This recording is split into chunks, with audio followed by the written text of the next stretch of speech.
அனைவருக்கும் வணக்கம்.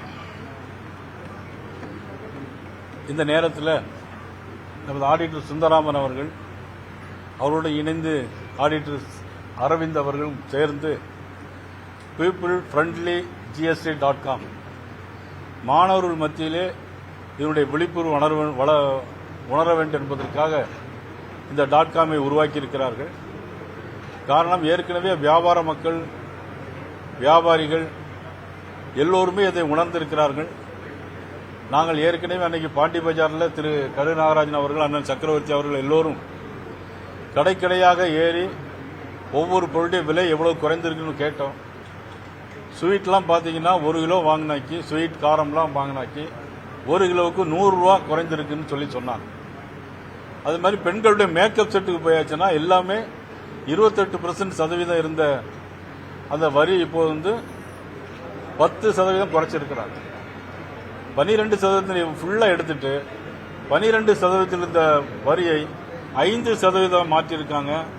5% இருந்ததை 0க்கு மாற்றிருக்காங்க. ஆக இந்த வரி சலுகையை பாரத பிரதமர் நரேந்திர மோடி அவர்கள் ஏழை எளிய மக்களுக்காக எல்லோரும் பயன்பெற வேண்டும் அப்படிங்கிறதுக்காக இந்த ஜிஎஸ்டி வரி மாற்றத்தை கொண்டு வந்திருக்கிறார்கள். மக்களுக்கு பெரிதும் பயன்பாடு உள்ளதாக இருக்கிறது. அதே நேரத்தில் நல்ல வேளையாக தீபாவளி பண்டிகை முன்னிட்டு அறிவித்தது, அதிலும் மிகப்பெரிய வரவேற்பு இருக்கிறது என்பதையும் இந்த நேரத்தில் நாங்கள் தெரிவித்துக் கொள்கிறோம்.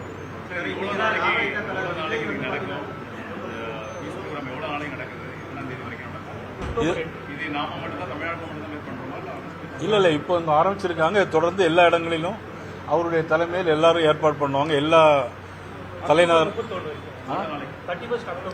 31 அக்டோபர் வரைக்கும் இருக்குன்னு சொல்லியிருக்கிறாங்க.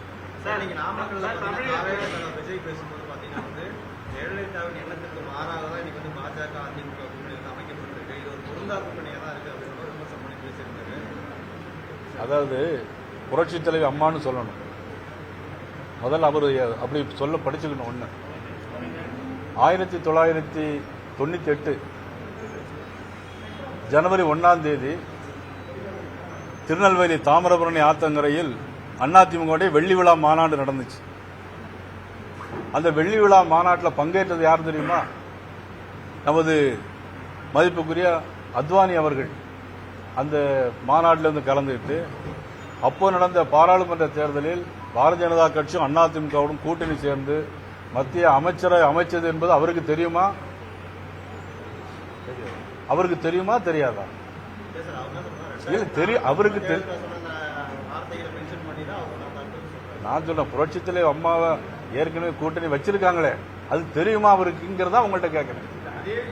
அவங்களே கடைசியா டிநகர்ல நடந்த பிரச்சாரத்துல அவங்க என்ன மாதிரி ஒரு சேலஞ்சஸ் பேசினாங்கன்றது எல்லாருக்கும் தெரியும்.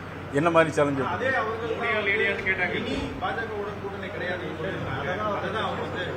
ஏன் அதுக்கு பிறகு 99 திமுக பாரதிய கூட்டணி வச்சது. அதுக்கு முன்னாடி கலைஞர் கருணாநிதி என்ன சொன்னாரு? பண்டாரம் பரதேசின்னாரு. அது பிறகு வாஜ்பாயோட காலில் போய் விழுந்துட்டு ஆட்சி பங்கு வச்சாங்களா இல்லையா? அரசியல் அதெல்லாம் நடக்கத்தான் செய்யும். ஏதோ உங்களுக்கு தெரியாத மாதிரி புதுசா கேள்வி எல்லாம் கேட்டுட்டே இருக்கிறீங்க. அண்டர் கிரவுண்ட் அதாவது இதை எங்க போய் சொல்றது? சின்ன பிள்ளைத்தனமா இருக்குது. சிறுபிள்ளைத்தனம்னு சொல்லுவாங்கல்ல, அதுதான்.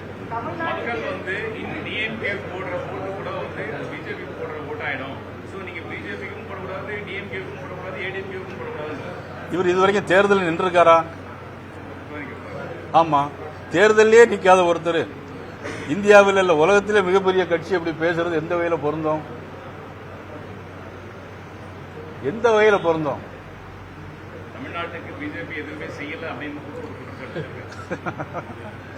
ஐயோ பாவம். இன்னைக்கு தமிழ்நாட்டில் ரேஷன் கடையில் ஒவ்வொரு பொருளும் மத்திய அரசு கொடுக்கக்கூடியது.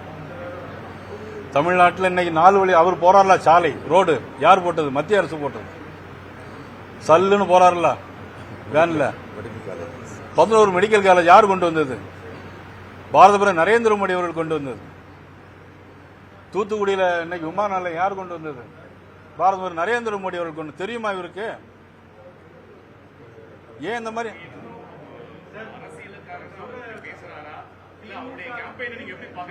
எப்படிங்க?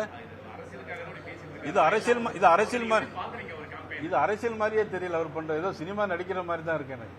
இப்ப திமுகவுக்கு நீங்க ஓட்டு போட்டாலும் அது பாஜகவுக்கு ஓட்டு போடுற மாதிரி தான். அதான் இப்ப திமுக ஓட்டு போடாதீங்கன்னு சொல்றதை எப்படி பாக்குறீங்க? இப்போ அதுதான் கேட்டார், அதுதான் பதில் சொன்னேன். இது வரைக்கும் அரசியலே நிக்கல, திமுக ஓட்டு போடாதீங்க, பிஜேபிக்கு ஓட்டு போடாதீங்கன்னு சொல்றதுக்கு எந்த வகையில் அவருக்கு அது நியாயமா இருக்குன்னு தெரியல.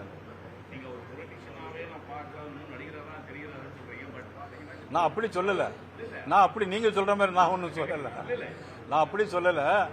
அரசியல் தெரியுமான்னு கேட்டேன் அவரை. அதான் இப்போ நீங்க அதாவது சார் அரசியல் தெரியாது, அதை பத்தி ஒன்றும் தெரியல அப்படின்னா பல லட்சக்கணக்கான யங்ஸ்டர்ஸ் வந்து பெண்கள் எப்படி கூடுறாங்க. கரூர் வந்து என்டையர் சிட்டிக்கு வந்து லாக் ஆயிடும். ஆந்திராவில் சிரஞ்சீவிக்கு வராத கூட்டமா சார்? அப்ப இவர் ஒண்ணுமெல்லாம் விடுவார் நினைக்கிறீங்களா? அது நீங்க தான் சொல்லணும்.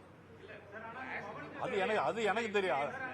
உங்களுடைய எக்ஸ்பீரியன்ஸ் விஜயுடைய வருகை வந்து எதுவுமே எந்த மாற்றத்தை ஏற்படுத்தாது, யாருக்கும் பாதிப்பு ஏற்படுத்தாதுன்னு சொல்றீங்களா?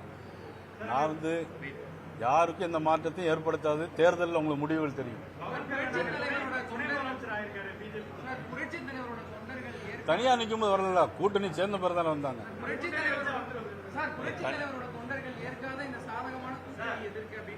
புரட்சித் தலைவரை பத்தி தெரியுமா அவர்களுக்கு? நான் புரட்சித் தலைவருடைய மன்றத்திலே இருந்து வந்தவன் நான்.